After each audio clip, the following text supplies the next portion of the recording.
Now let's talk about commodity. What commodity are we looking at today with all of the price watch release? Let's talk about kerosene. And we see, as with many other commodities at this time in Nigeria, that price has increased. I think it's increased by about 13%, 13.81% to 1,769 naira 86 for 1 litre. Now one would have thought, with the issue of climate change everywhere, or cooking gas being made available, according to government's effort, that kerosene would see less demand and no increase in price. But anyways, let's hear what Oluwaseun Lawal has to tell us about this. Oluwaseun is an analyst with Financial Derivatives Company. Hi, Oluwaseun.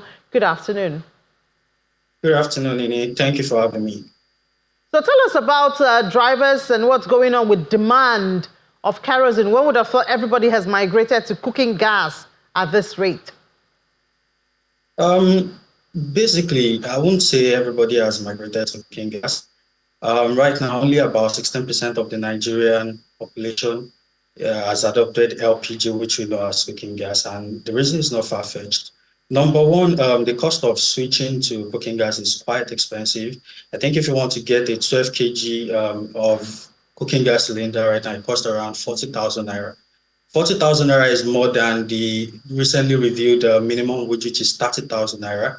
And so it is difficult for a lot of people to switch to that alternative. And 40,000 naira and also is enough for some company families to, fuel their stove and this thing for like 2 months, thereabout. So we have that problem. And then let's not forget that in Nigeria, we are suffering from multidimensional poverty, which actually affects a lot of households and is preventing them from also using the cleaner alternative. So we see people using charcoal, and then in more remote areas of Nigeria, you will see them gathering sticks and firewood to as alternative to see this cooking gas. So about the increase in price, the problem we are having right now is that kerosene is one of the fully deregulated fuel in Nigeria.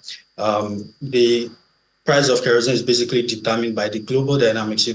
Kerosene is a derivative of crude oil, and crude oil is determined by the demand and supply globally. So we see that prices in June, the price of crude oil in June was a bit lower than what we had in July. So there was like a 1% increase averagely in July, so which fed to the prices of kerosene in Nigeria.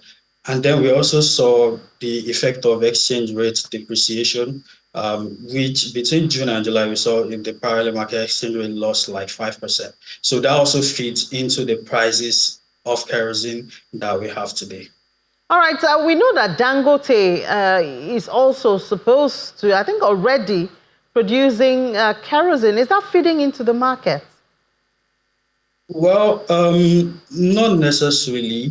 And this is the reason. Dangote also sourced for dollar to buy crude oil from both NNPC and outside Nigeria.